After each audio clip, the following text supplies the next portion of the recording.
Okay, so welcome to the 2022 NHL Draft Recap Special for the Detroit Red Wings. Now, let me preface this by saying that I will never, ever, ever doubt Steve Yzerman in his drafting, largely because of what he did with Moritz Seider. But I wasn't over the moon with Detroit's draft overall, to be perfectly honest. I look, Marco Casper is a guy at 9 who I had ranked 19th, but at 8 it didn't surprise me, nor was I skeptical of that draft pick.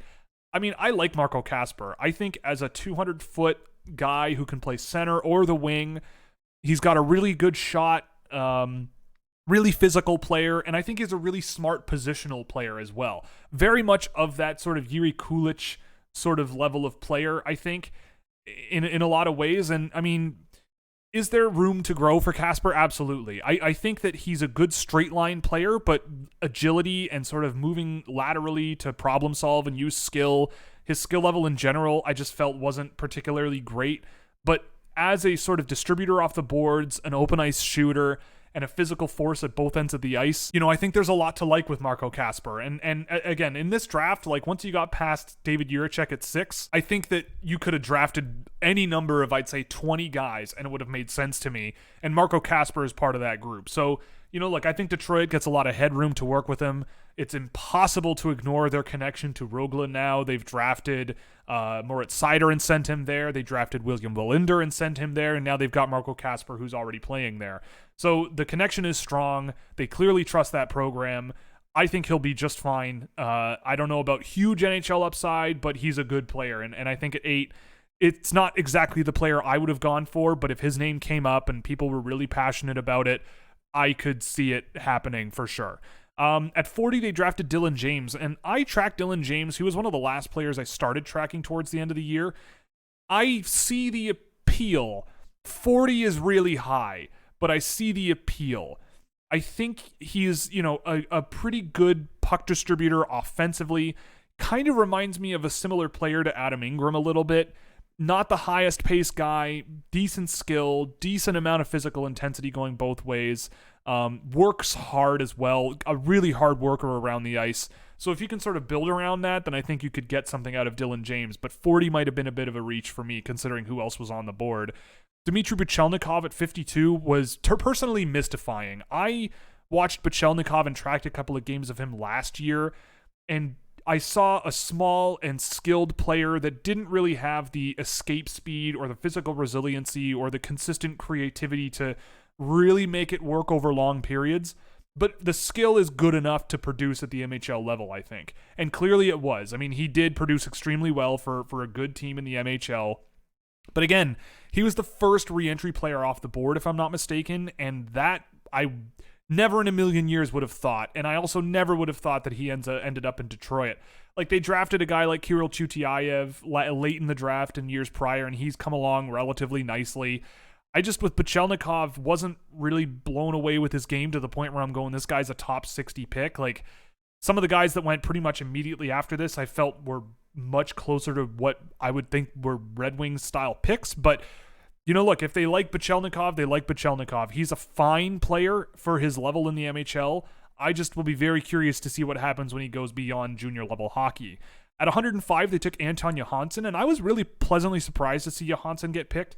He was on my watch list very briefly this year after watching him. He drove really, really good pick 224 data that I will pull up for you now. So the thing that I want to point out is that his even strength involvement and primary even strength involvement were pretty strong for a defenseman. Somewhere in the 10 to 15% range is pretty strong, even though he didn't play a ton of games. And a lot of it was goals, to be perfectly honest. And, he when even strength goals were scored when he was on the ice in those 22 games, he was involved in them quite often. So, he's a guy who can shoot from the point. He likes to shoot from the point. He's big, he's rangy, he's fluid, he's got good reach and knows how to use it. All around, just a nice sort of blank slate to work with for the Detroit Red Wings. I don't know if there's real high NHL upside, but I liked that pick at 105. I wasn't huge on Anton Johansson, but, if you want a defenseman out of Sweden that was kind of flying under the radar, he was kind of up there, and there's a data case to be made for that as well. So then we move to Amadeus Lombardi at 113. Now, first of all, his name is Amadeus, which is absolutely incredible. One of my favorite movies ever made. Not sure if that's who he's named after at all, but it would be cool if he was. But I think he's a player that leads with his sort of mind and adaptive thinking. When I was reviewing him after the draft, I found him kind of curious. His results weren't really that great for a re-entry guy, but I thought he quarterbacked rushes well, reading pressure really well, and distributing pucks quite well. He's one of these guys who I think has a strong mind for the game, but just overall just kind of needs to get better.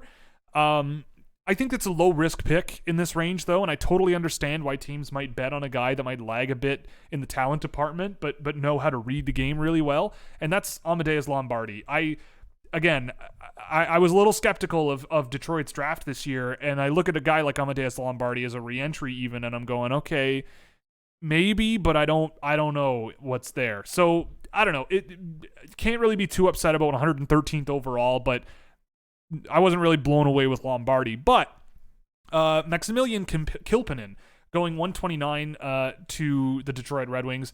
I actually recognized that name when he was drafted, and I'm kind of going, why do I remember this name? And I was actually really happy to see him get picked when I remembered who he was. There was at least like 3 or 4 occasions this year where I was watching his teammates with Urebro, and I would end up looking him up and wondering why he wasn't. And I would end up just looking him up individually and seeing what he was capable of. And at the end of the year, he didn't end up on my list. And why is that? I don't know. But I do like the pick for Detroit here. I think he's skilled and evasive, really, really confident with the puck. I think NHL production upside is a little bit limited as he is now, but I think if his shooting ability improves and the skill level sort of takes a step from where it is, the confidence that he's got and the style of play he wants to bring can be blossomed a little bit more, I think. He's a long-term bet. I think you stash him in Sweden for a little while, but I liked that pick for them at 129. Tinius Matherin, again, one of the best names in the draft. They just took the word saint and spelled it backwards, which, keeping that in mind for my one day, maybe future children. But Tinius Matherin at 137, I didn't see much when I checked him out with North Bay. I mean, I don't know. He's big and rangy, pretty good physically, not the best puck mover, not the best offensive player either. I see maybe a defense first guy, and if you get a minutes eater in this range of the draft, you've done well. I just don't really see huge upside for a guy like Tinius Matherin when I watched him play for North Bay this year.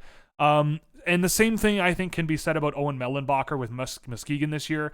At 201, again, I keep going back to Kenta Isogai, who's not as big, but I thought brought more skill and pace and upside potential and a lot of youth that I think Mellenbacher just I don't think he brought. And, my guy went undrafted, which big sad. But at the end of the day, I don't know. Mellenbacher is a reasonable guy to be drafted. I just didn't see much that really moved the needle for me. If you like a guy, you like a guy. It's 201st overall. I don't know what you want from me. Brendan Ali at 212, though, I do kind of like. I liked him at the Holinka. Didn't get the chance to watch him much during the season.